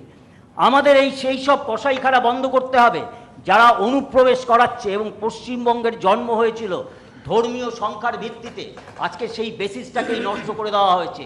এই অনুপ্রবেশকারীদের বিতরণ করতে হবে, এই কসাইখানাগুলো বন্ধ করতে হবে। আমাদের বন্ধ করতে হবে সেই কসাইখানাগুলো যারা এখানে 3 তালাকের সমর্থনে হাজার হাজার লোকের মিছিল করায় সরকারি মন্ত্রীরা যায়। আমাদের বন্ধ করতে হবে যারা বাংলাদেশের গণহত্যাকারীদের সমর্থনে ময়দানে মিছিল করে। এবং এই প্রসঙ্গে যে আলোচনায় মনে করিয়ে দিই যে আমাদের ভারত যেহেতু একজন নির্বাচিত হয়ে কে মুখ্যমন্ত্রী হয়েছেন না হয়েছেন তার প্রসঙ্গ আছে, যে ভারতীয় গণতন্ত্রকে সবচেয়ে বড় অপমান 10 বছর ধরে করা হয়েছে। পৃথিবীর সবচেয়ে বড় গণতন্ত্র, আমাদের একজন প্রধানমন্ত্রী ছিলেন যিনি কোনোদিন লোকসভায় নির্বাচিত হননি, 10 বছর ধরে তিনি রাজ্যসভা থেকে নির্বাচিত হয়ে এত বড় একটা গণতন্ত্রের প্রধানমন্ত্রী হয়েছেন গৌহাটির একটা ফলস অ্যাড্রেস দিয়ে। আমাদের গণতন্ত্রকে এত বড় অপমান করেছে একটি পার্টি এবং পার্টির নেত্রী। সুতরাং গোহত্যা এগুলো বিষয় নয়, বিষয় হচ্ছে একটি জেহাদি শক্তিকে আমরা রুখে দিতে যাচ্ছি, আমরা রুখে দেব, আমরা পশ্চিমবঙ্গে রুখে দেব, শুধু দিনের অপেক্ষা। ধন্যবাদ। ধন্যবাদ মোহিত বাবু। আমার শুধু সামান্য কিছু প্রশ্ন থাকবে, নিঃসন্দেহে ওপেন ফোরামে আমি তার উত্তর পেয়ে যাব। সেটা হচ্ছে নর্থ ইস্টে সমস্ত যে কসাইখানাগুলো চলছে সেগুলো সমস্ত আইনি, সেগুলো থেকে কোনো রকম দূষণ ছড়াচ্ছে না। এই যে লাল তালিকাভুক্ত, সত্যি সত্যি গোটা দেশে একেবারে লাল তালিকাভুক্ত যে জিনিসগুলো থেকে, যে কারখানাগুলো থেকে, যে মেশিনগুলো থেকে দূষণ ছড়ায়, একেবারে শীর্ষস্থানে থাকে কি জানেন? এসি মেশিন, শীতাতপ নিয়ন্ত্রণের যন্ত্রগুলো। গোটা পৃথিবীতে এই একই ছবি। তাদের বিরুদ্ধেও কি উত্তরপ্রদেশে একই রকমভাবে সরব হচ্ছেন রাজনৈতিক নেতারা? আমাদের প্রশ্ন থাকবে। এবং অবশ্যই বৈধ অবৈধ প্রশ্ন নিঃসন্দেহে আমার বক্তারা বলবেন যে আমি যদি 1 বছর 2 বছর বা 3 বছর লাইসেন্স পুনর্নবীকরণ না করি তাহলে তো বৈধ অবৈধ হয়ে যেতে পারে, যে যুক্তি অন্যরা তুলছেন। আমার পরবর্তী বক্তা প্রস্তাবের পক্ষে উদয়ন বন্দ্যোপাধ্যায়। নমস্কার। আজকের এই বিতর্ক সভাটি আয়োজন করার জন্য প্রথমেই আমি এবিপি আনন্দকে ধন্যবাদ জানাবো। আমার পূর্ববর্তী বক্তা শ্রদ্ধেয় মোহিত বাবু তিনি যখন বলা শুরু করলেন আমি ভাবলাম এইবার বোধহয় একটা পথ পাওয়া গেছে, কারণ আমি মনে হচ্ছিল এর আগে 19বিংশ শতাব্দীর শেষ প্রান্তে বসে আছি বা 20 শতাব্দীর প্রথম প্রান্তে বসে আছি। কারণ কসাইখানা নিয়ে আলোচনা যে হচ্ছে, এই আলোচনাটা আজকে হচ্ছে না, এই আলোচনাটা শুরু হয়েছে 19বিংশ শতাব্দীর শেষ পর্ব থেকে। আমরা 1893-94 সালের কেশরী পত্রিকা যদি পড়ি সেখানে দেখব বাল গঙ্গাধর তিলক এই নিয়ে আলোচনা করছেন। আমরা যদি 20 শতাব্দীর প্রথমের দিকের সমস্ত খবরের কাগজ পড়ি সেখানেও আমরা দেখব কসাইখানা নিয়ে একটা লাইন অফ কন্ট্রোল টানার চেষ্টা হচ্ছে দুটো কমিউনিটির মধ্যে, এবং একটা সাম্প্রদায়িক হিংসা, একটা সাম্প্রদায়িক জিগির তোলার চেষ্টা হচ্ছে। আমি ভেবেছিলাম শ্রদ্ধেয় মোহিত বাবুর বক্তব্যের মধ্যে পরিবেশ দূষণ সংক্রান্ত কিছু বিষয় এসছে, আমি হয়তো একটা নতুন পথ পাবো, পেলাম না। কারণ আমি ভেবেছিলাম তার বক্তব্যের শেষে তিনি অন্তত বলবেন যে পরিবেশ দূষণের কারণে পশ্চিমবঙ্গে দুর্গাপূজা বন্ধ করে দেওয়া উচিত, কারণ প্রতিমা নিরঞ্জনের পর গঙ্গায় যে দূষণ হয় তা অত্যন্ত খারাপ এবং এই জন্যে দুর্গাপূজার বন্ধ থাকা উচিত। তিনি তা বললেন না। তিনি শেষে যেটা বললেন সেটা আমার আগের যে আশঙ্কা সেই আশঙ্কাকেই জাস্টিফাই করলো। সেই আশঙ্কাটা হচ্ছে আমরা এখনো 19বিংশ শতাব্দীর শেষ পর্বে বসে আছি। সঞ্চালক সুমন তার বক্তব্য শুরু করার প্রথমেই বলেছিলেন যে এই গরুর মাংস ছুঁড়ে দিতেন ডিরোজিওর ছাত্ররা, ইয়ং বেঙ্গলের ছাত্ররা, তারা গরুর মাংস ছুঁড়ে দিতেন ধর্মনিরপেক্ষতা প্রমাণ করার জন্য। তো তাদের বিরুদ্ধেও তখনকার রক্ষণশীলরা কি ভূমিকা পালন করতেন সেটা আমরা জানি, এবং আমরা এটা জানি ডিরোজিওর চাকরি গিয়েছিল। আমরা এটা জানি যে তখনকার রক্ষণশীলরা বিদ্যাসাগর মশাইকে কি পরিমাণ অসম্মান করেছিলেন রাস্তাঘাটে। আমরা জানি নবজাগরণের যারা প্রতিনিধি, নবজাগরণের যারা দূত, বঙ্গীয় নবজাগরণের, তারা লড়াই করেছিলেন এই ধর্মান্ধ রক্ষণশীলদের বিরুদ্ধে, এবং করতে গিয়ে কোথাও কোথাও হয়তো বাড়াবাড়ি হয়েছিল, যেটা অত্যন্ত সঠিকভাবেই সুমন বলেছেন যে গরুর মাংস ছুঁড়ে দেওয়া উচিত নয়, যে গরুর মাংস খায় না তার দিকে। কিন্তু শ্রমিকবাবু বলেছেন বিজেপির যে বিবেকানন্দ বলেছেন গর্বের সাথে বলো আমি হিন্দু। হ্যাঁ, গর্বের সাথে হিন্দু বলতেই পারেন, কিন্তু সাথে সাথে এটাও বলুন যে বিবেকানন্দ বলেছিলেন ধর্ম আমাদের হাঁড়ির মধ্যে ঢুকে গেছে। সাথে সাথে এটাও বলুন যে বিবেকানন্দ বলেছিলেন খালি পেটে ধর্ম হয় না, কারণ খালি পেটটি আমাদের দেখতে হবে ভবিষ্যতে, কারণ আমরা খাবারে হাত দিয়েছি, আমরা ধর্মটাকে নিয়ে গেছি খাদ্যাভ্যাসে, এবং সেইখানে হাত দিচ্ছি। মানুষ কি খাবে সেটা আমরা নির্ধারণ করে দিতে চাইছি, এবং করতে চাইছি কোথায় বসে? আমরা করতে চাইছি রাজনীতির জায়গায় বসে। আমরা করতে চাইছি কোথায় বসে?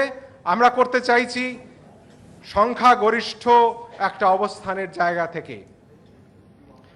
আমার খুব দুঃখ লাগছে আজকে এটা বলতে, যে আমরা গত বছরের শেষের দিকে 8ই নভেম্বর 2016 আমরা একটা অন্যরকম চিন্তা ভাবনা করবার অবকাশ পেয়েছিলাম।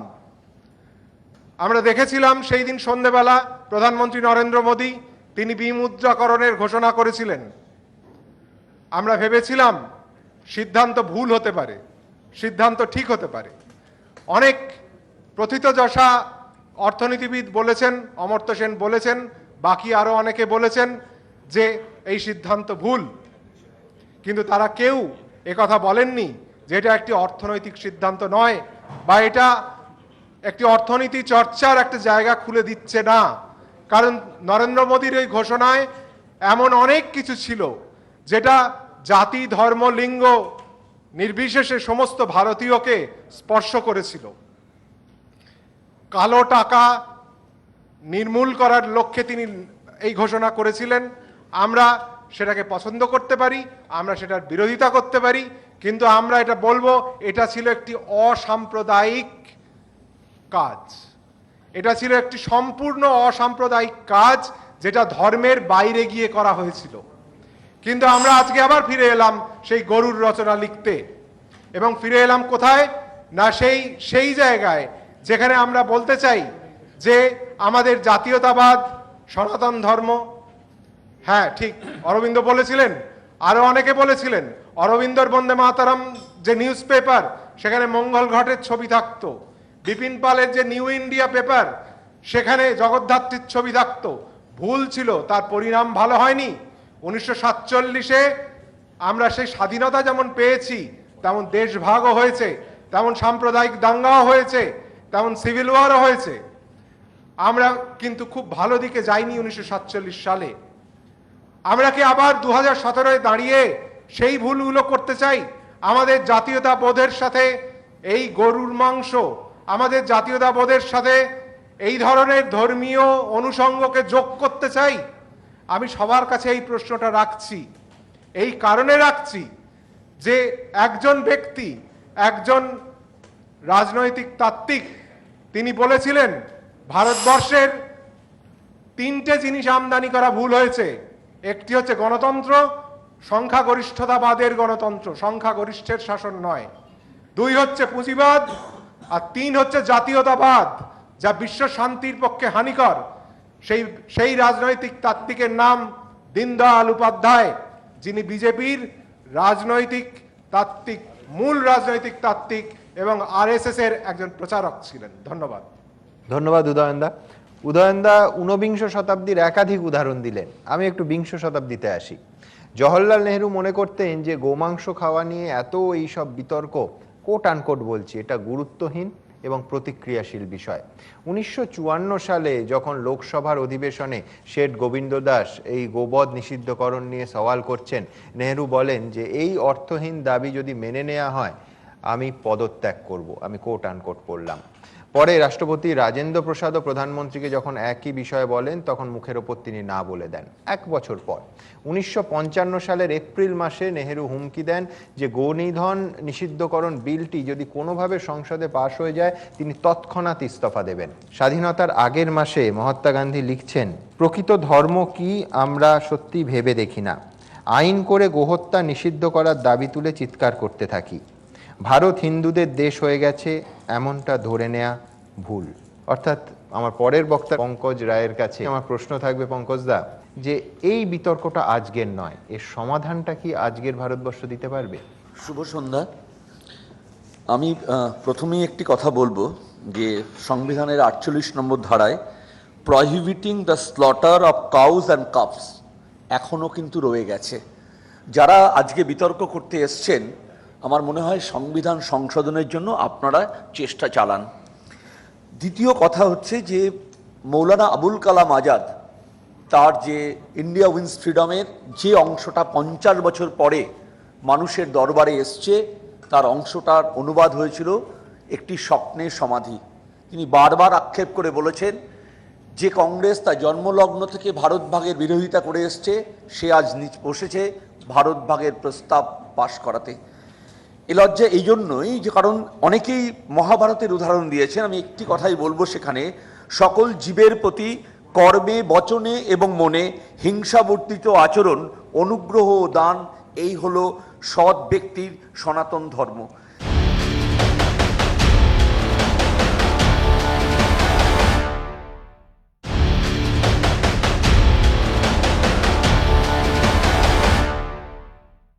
আসলে অনেকেই আজকে বলছেন যে অর্থনীতি ছেড়ে এই দলটা শুধুমাত্র ধর্ম নিয়ে কাজ করছে, যখন আমরা দেখছি স্টার্ট আপ ইন্ডিয়া এবং সেখানে 9টা রাজ্য, সেখানে 83% তাদের স্টার্ট আপ প্রজেক্ট হয়েছে, সেগুলো হচ্ছে মহারাষ্ট্র, দিল্লি, কর্ণাটক, হরিয়ানা, তামিলনাড়ু, গুজরাট, ইউপি, কেরল এবং তেলেঙ্গানা।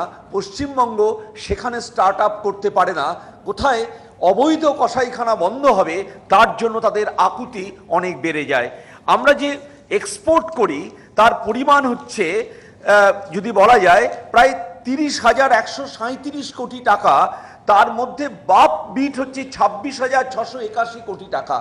অর্থাৎ বৈধতার মধ্যে যা হয়, অবৈধভাবেই যা আপনারা বলছেন যেখান দিয়ে শুরু করেছেন, কারণ এখানে কসাইখানা বলা হয়েছে, সেখানে কি কাটা হচ্ছে আপনারা অনুমান করে নিয়েছেন এবং সেটা অবৈধ, সেটাই মনে হয় আপনাদের।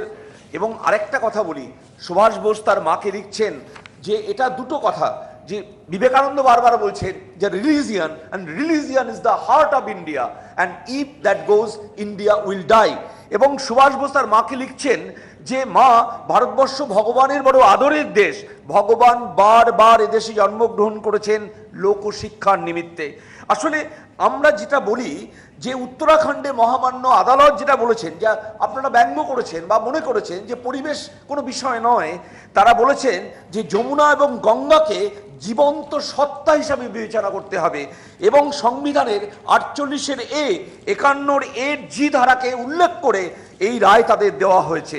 এবং আমি এ প্রসঙ্গে একটি কথা বলবো যে আমার বারবার মনে হচ্ছে যে রবীন্দ্রনাথের সেই কথাটা, বৎস তবে এই লহমোর আশীর্বাদ সহ আমার গেরুয়া গাত্রবাস, বৈরাগীর উত্তরীয় পতাকা করিয়া নিও, কহিলেন গুরু রামদাস।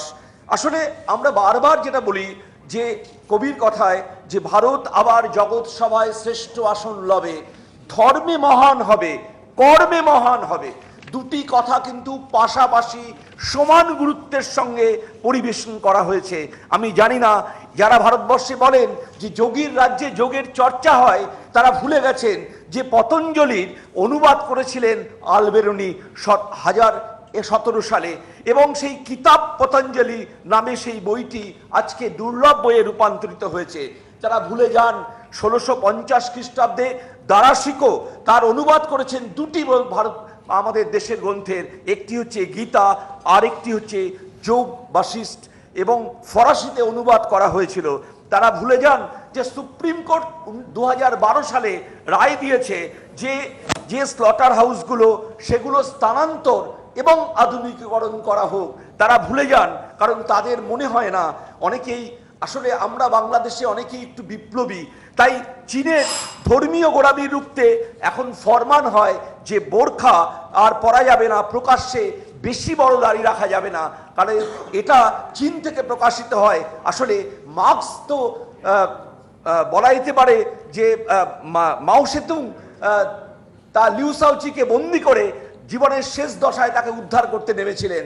আমরা এই রকম একটা দেশে বাস করি যেখানে আমাদের দেশে বারবার করে, আমি বিবেকানন্দের কথাই বলি, 11ই সেপ্টেম্বর 1893 তিনি বলছেন যে I thank you in the name of the millions and millions of Hindu people of all classes and sex.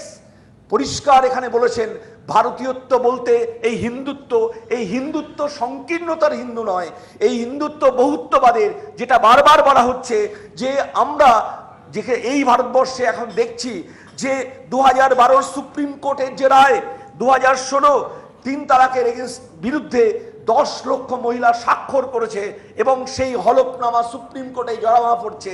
আপনারা সেক্টরিয়াল আউটলুক থেকে দেখছেন, বহুত্ব এবং সঞ্চালক যথার্থভাবেই বলেছেন যে যেখানে মুসলিম অধ্যুষিত সেখানেও সরকারের পক্ষের লোক জিতে এসছে। তার কারণ তারা অন্য মানুষের হৃদয়কে টাচ করেছে।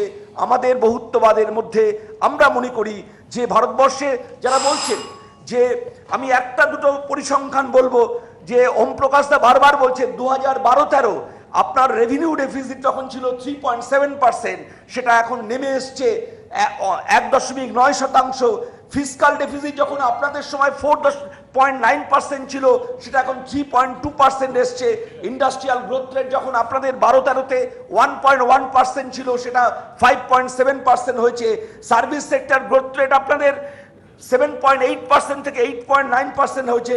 এগ্রিকালচারাল গ্রোথ রেট 1.5% থেকে 4.1% হয়েছে। ইনফ্লেশন 10.2% থেকে 4.8% হয়েছে এবং ফরেন এক্সচেঞ্জ রিজার্ভ $292 বিলিয়ন থেকে $365 বিলিয়ন হয়েছে। এবং মনে রাখুন যে আমরা অবশ্যই দুটো জিনিস একসাথে করতে চাই, যে অর্থনীতি বিকাশ এবং আমাদের ধর্ম, সেটা কিন্তু রিলিজিয়ান নয়। এই কথা আমরা মনে রাখতে হবে দুটোর মধ্যে। এটা অরবিন্দ বারবার বলছেন, আওয়ার ধর্ম ইজ গ্রেটার দেন রিলিজিয়ান। রিলিজিয়ানের মধ্যে যে সংকীর্ণতার ভাবনা আছে, আমাদের ধর্মের মধ্যে ধারণ করার একটা ভাবনা আছে এবং সেটা আসলে এটা মেরুকরণ নয়, এটা শুভ অশুভর বিভেদ। সেটাই আজকে নতুন করে জাগৃত হচ্ছে এবং আমরা মনে হয় সেইখানে পৌঁছে যাব। 3 বছরের সবার বয়সও বেড়ে গেছে, এটা উল্লেখ করলেন না উনি।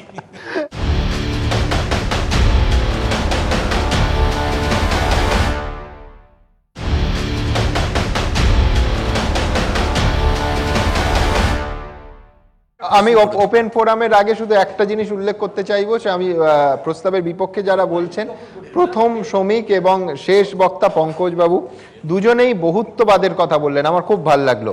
কিন্তু অবশ্যই বিরোধীরা বলবেন যে নাগপুরের হিন্দুত্ববাদ আর হিন্দু ধর্ম দুটো কি সমান, দুটো কি এক, দুটো কি কোথাও মিলিয়ে দেওয়ার চেষ্টা হচ্ছে। আমি রবীন্দ্রনাথ থেকে, যেহেতু পঙ্কজদা একাধিক কোটেশন দিলেন, আমি শুধু 1908 সালে রবীন্দ্রনাথ লিখছেন, হীরের দামে ঠুনকো কাঁচ কিনতে আমি নারাজ, জীবদ্দশায় মানবতার ওপর দেশপ্রেমকে তাই ঠাঁই দিতে পারবো না। আমার মনে হয় আজকের প্রেক্ষিতেও এই মন্তব্য অত্যন্ত উল্লেখযোগ্য। Open forum. আচ্ছা, সুমন আমাকে একটা প্রশ্ন করেছিল, প্রশ্নটাকে আমি মানছি এবং এটা জানিয়েই রাখি প্রকাশ্যে, যে ওই যে অনুষ্ঠানটা হয়েছিল যেখানে আরও মাংস কেন ছিল না অন্য প্রাণীর, আমি নিজে খবর নিয়েছিলাম এবং যদি অন্য প্রাণীর মাংস থাকতো আমি যেতাম, ছিল না বলে যাইনি, বলতে আমার একটুও দ্বিধাবোধ নেই। আমি মনে করি আরো মাংস থাকা উচিত ছিল। কিন্তু কেন ছিল না, আমি অচিন্ত্যবাবুকে ধন্যবাদ দেব পশুকে কষ্ট দিয়ে মারার বিরোধিতা করবার জন্য। এখন সমস্যা হচ্ছে আমাদের দেশে 3600 স্লটার হাউস আছে।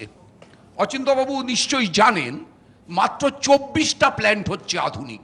শুনলে আশ্চর্য হবেন আপনারা, আউট অফ 3600 অনলি 24 প্ল্যান্ট হচ্ছে আধুনিক। পশুকে কষ্ট দিয়ে মারার জায়গায় ডেনমার্কে যেমন অজ্ঞান করে মারা হয়, নেদারল্যান্ডসে যেমন অজ্ঞান করে মারা হয়, আমরা আমাদের স্লটার হাউসগুলোর সেই উন্নয়ন করবার কথা বলতাম, বন্ধ করবার কথা বললাম কেন?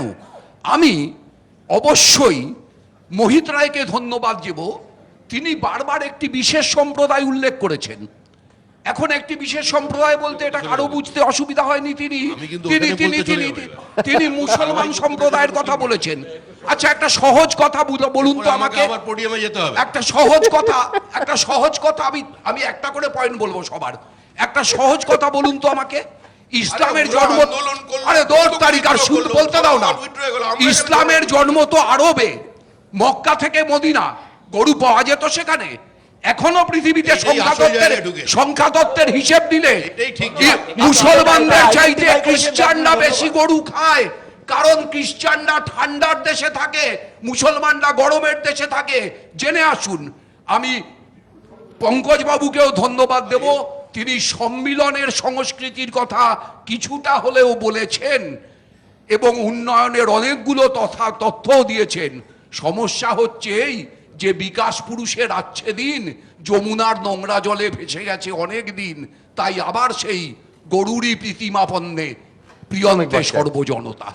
প্রিয়ন্ত সর্বদেবতা কিনা আমার জানা নেই, কিন্তু কমরেড ভট্টাচার্যের বক্তব্য থেকে আমি যেটা ডেরিভ করতে পারছি সেটা, যেরকম পশ্চিমবঙ্গের প্রায় কুচবিহার থেকে কাকদ্বীপ পর্যন্ত যেখানেই যাবেন সেখানে এখন বিরিয়ানি যতটা জনপ্রিয় হয়েছে, আমার মনে হয় তিনি সমস্ত জায়গায় একটা গোমাংসের স্টল খোলবার জন্য উনি আবেদনও করছেন এবং এটাকে আরো জনপ্রিয় করবার, গোমাংস ভক্ষণটাকে আরো জনপ্রিয় করবার। আরে কিছুতেই বেরোবে না বাইরে, সিঙ্গেল পয়েন্ট প্রোগ্রাম নিয়ে এসছে তো সিঙ্গেল পয়েন্ট প্রোগ্রাম নিয়ে এসছে, সিলেবাসে আর কিচ্ছু নেই, সিঙ্গেল পয়েন্ট প্রোগ্রাম।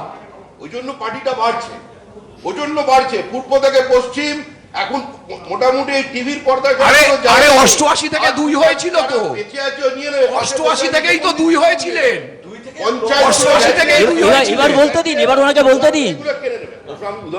অধ্যাপক উদয়ন বন্দ্যোপাধ্যায় শুধু আমি একটা, উনি দীনদয়ালজি সম্পর্কে একটি কথা বলেছেন, একটু কোট করেছেন, একটু আমি সংশোধন করছি।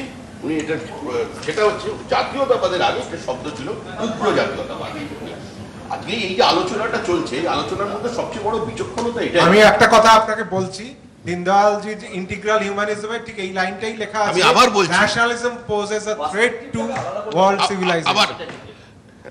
আবার যেটা সমস্যাটা অন্য জায়গায়, সমস্যা হচ্ছে আমরা যে আলোচনাটা করছি, আলোচনাটা শুধুমাত্র গোমাংস কেন্দ্রিক নয় তো, আলোচনাটা গোমাংস নিষিদ্ধ করা কিংবা বাঁচিয়ে রাখা সেটার পক্ষে নয়।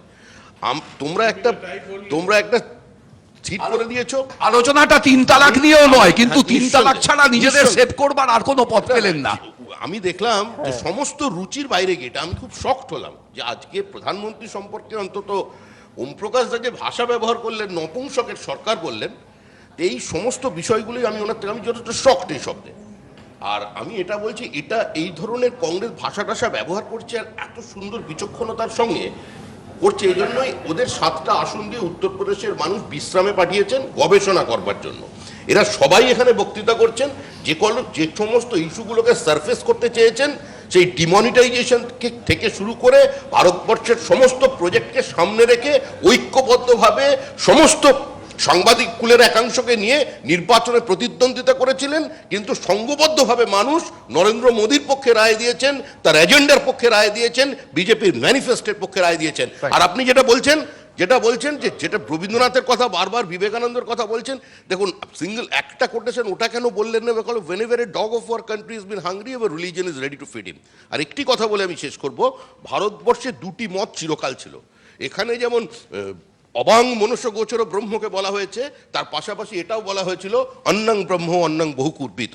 কিন্তু আজকে সমাজ বিবর্তনের এই উপাদানগুলো তথাকথিত প্রগতিশীল বস্তুবাদীরা, বামপন্থীরা যদি দেশের মাটি থেকে বিবর্তনের উপাদান সংগ্রহ করতেন, তাহলে আজকে এই দেশে আজকে এদের আন্দোলনের চেহারাটা ভিন্ন হতো। বহুত্ববাদের মানে হচ্ছে হিন্দু, মুসলিম, বৌদ্ধ, খ্রিস্টান, জৈন, শিখ, পারসী, কবিতা, সকল জাতের সকল ধর্মের মানুষকে নিয়ে। নজরুল ইসলাম যখন প্রতিবাদ করেছিলেন আপনার পুরনো পার্টি, আমি শুধু আপনাকে একটি প্রশ্ন করছি, আমি আপনাকে আমার পরে বলুন, আমি শুধু এইটুকু বলতে চাই যে ভারতবর্ষ 130 কোটি মানুষের দেশ, হিন্দু, মুসলিম, বৌদ্ধ, খ্রিস্টান, জৈন, শিখ, পারসী, সকল জাতের সকল ধর্মের মানুষের সমান অধিকার রয়েছে। আমার একজন বক্তা অপোনেন্ট বেঞ্চ থেকে যিনি বলছিলেন কিছুক্ষণ আগে পোডিয়ামে দাঁড়িয়ে, তিনি বলছিলেন স্বামী বিবেকানন্দ শিকাগো কনফারেন্সের কথা, হিন্দুত্ববাদের কথা। তিনি তো কথা বললেন না যে সেদিন 1893 সালের 11ই সেপ্টেম্বর সেন্ট কলম্বাস হল বিশ্ব ধর্ম মহাসম্মেলন সভায় দাঁড়িয়ে স্বামীজি নদীর সঙ্গে ধর্মের তুলনা করেছিলেন, দিয়ে তিনি বলেছিলেন বহুরূপে সম্মুখে তোমার ছাড়ি কথা খুঁজিছ ঈশ্বর, জীবে প্রেম করে যেই জন সেই জন সেবিছে ঈশ্বর। বলেননি যে অন্যের ধর্মকে আঘাত করো, বরঞ্চ তিনি বলেছিলেন স্বামী বিবেকানন্দ যে হিন্দুত্ববাদ হচ্ছে কোন এজেন্ডা, কোন নেতা, কোন প্রধানমন্ত্রী বলেছেন? হাজার হাজার বছর ধরে তো হিন্দুত্বই বাঁচিয়ে রেখেছে বৌদ্ধকে ভারতবর্ষে। আপনি বলছেন বলেছেন কি, আপনি ভুল তথ্য পরিবেশন করছেন। কেউ কি বলেছে মুসলমানদের খুন করতে হবে? কিন্তু ভারতবর্ষে সে ঘটনা ঘটছে। এবং সাথে সাথে একটা কথা আমি এখানটায় বলতে চাই, স্বামী বিবেকানন্দ বলেছিলেন যে অন্যের ধর্মকে সম্মান জানাতে পারে না তিনি নিজে বিধর্মী। এটা স্বামী ভারতবর্ষে বিবেকানন্দ কয়েক কথা। হাজার আমার বছর ধরে বিবেকানন্দ ভারত- বলেছিলেন। শুনুন, দ্বিতীয় ভারত- কথা শুনুন, আসমানি করে দিতে ভারতবর্ষ রামধেনু করতে বলে- স্বামী বিবেকানন্দ বলেছিলেন।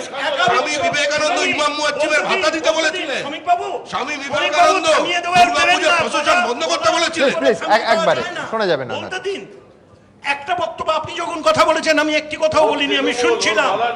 সুতরাং না না না, হ্যাঁ হ্যাঁ, আমি পশ্চিমবাংলায় গর্ব করে বলি আমি তৃণমূল কংগ্রেস, আমার নেত্রীর নাম মমতা বন্দ্যোপাধ্যায়, বাংলার মুখ্যমন্ত্রী। কারণটা কি জানেন? 30% তার জোর কারণ আছে। হচ্ছে এখানে ধর্মীয় মেরুকরণ হলো উন্নয়ন দিয়ে সেটা আমরা রুখবো। ঠিক যেভাবে কুৎসা রটিয়ে 2016 সালে ক্ষমতাচ্যুত করতে চেয়েছিলেন, কিন্তু উন্নয়নের মধ্যে দিয়ে মমতা বন্দ্যোপাধ্যায় নির্বাচিত এই এজেন্ডায় দুপাশে বসে আছে, ওদের ধরুন, আমাদের করে লাভ নেই। আমরা তো ছোট, দুপাশে ছিলেন, এখন এক হয়ে গেছেন, এখন আমরা শক্তিশালী। আমরা এই মেরুকরণই চেয়েছি, তিনজন ফাইন এবার মোহিত বাবু। একদিকে আপনারা তিন, একদিকে চন্দ্রবাবু আমরা। কাছে। এই এক এক করে একটা শব্দ শোনা যাবে না। আমরা একা লড়াই করুন, মেরুকরণ হবে। আমি শুধু- আপনাদের বিরুদ্ধে মেরুকরণ আমি হবে। শুধু একটা কথা ধর্মীয় বলতে পারি। মেরুকরণ নয়, উন্নয়নের মেরুকরণ হবে। আপনি করুন।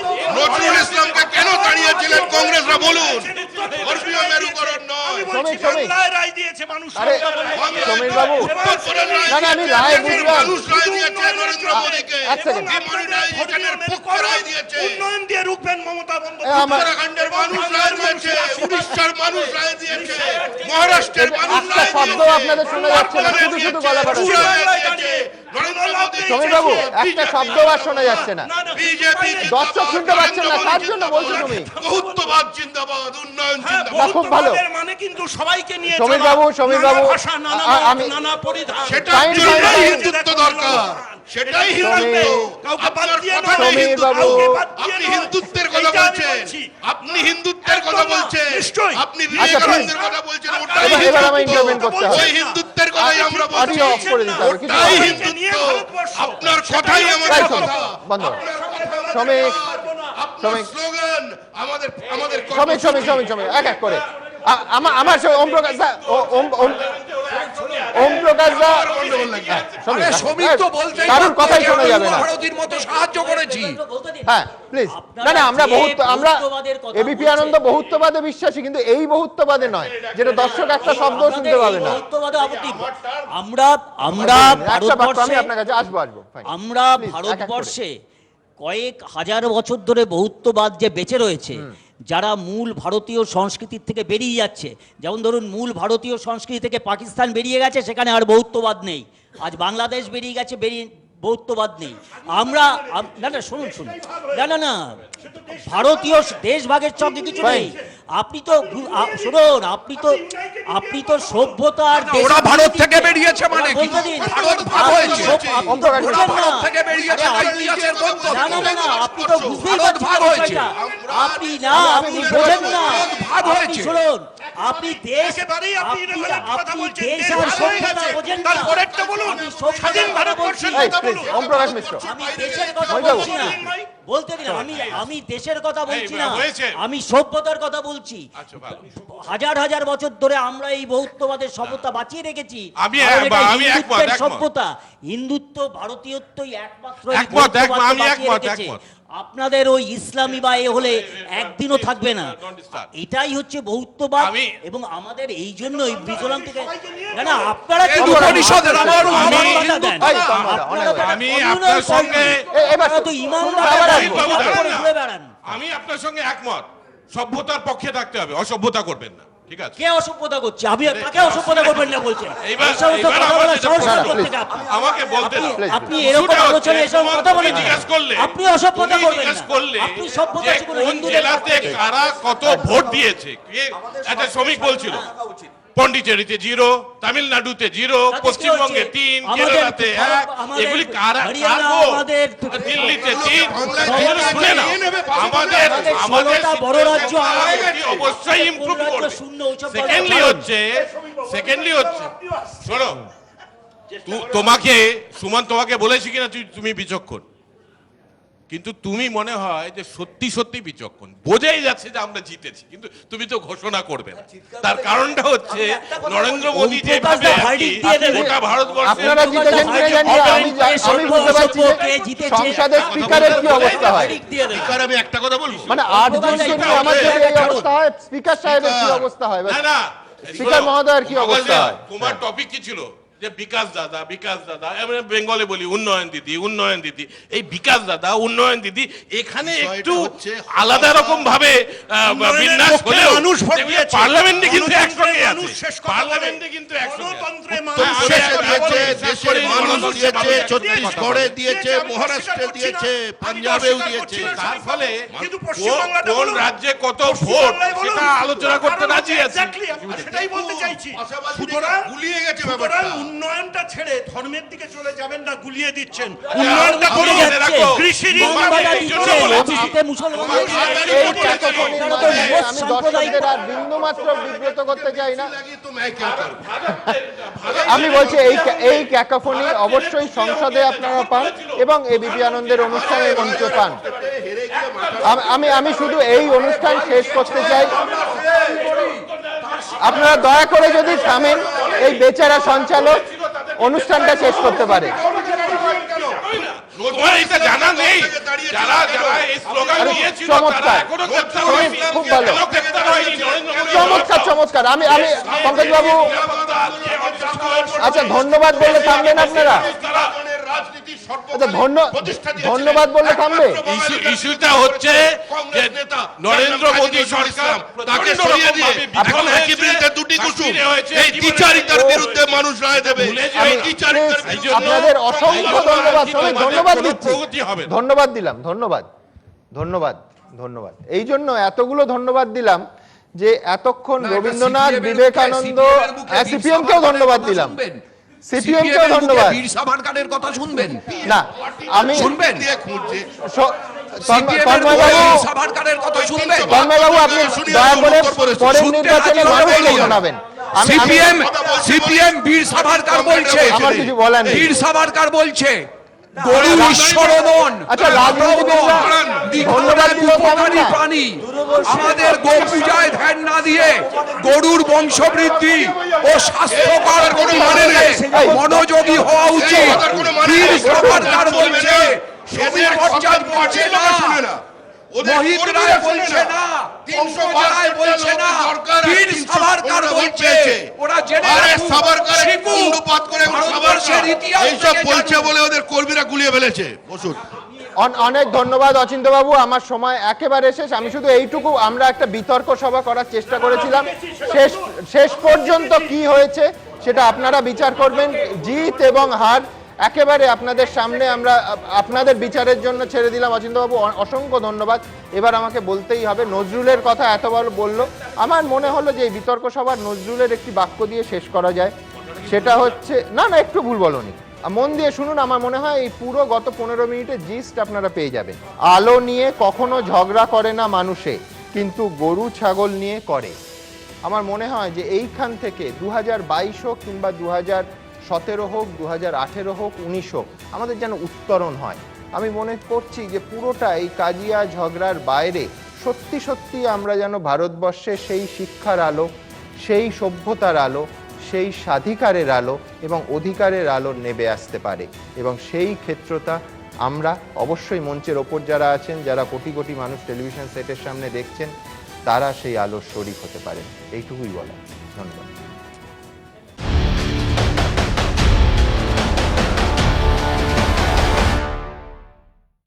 নিবেদন করছে রকস্টোন এলইডি টিভি। দেখুন, শুনুন, বুঝে কিনুন। পাওয়ার্ড বাই, সমস্যা পেটের হোক বা ত্বকের, ভরসার নাম একটাই, লিভোসিন। সহযোগী নিবেদক শালিমার আগরবাতি, সুগন্ধি সম্পর্কের মেলবন্ধন।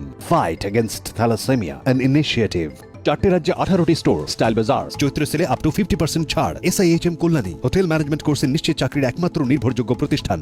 অরিশ সানস্ক্রিন লোশন, জেল ও পাউডার দেয় সূর্যের রশ্মির থেকে total protection. Ruby cancer centre, first NABH accredited cancer centre in Kolkata. Print partner the Telegraph, unputdownable radio partner 91.9 friends FM।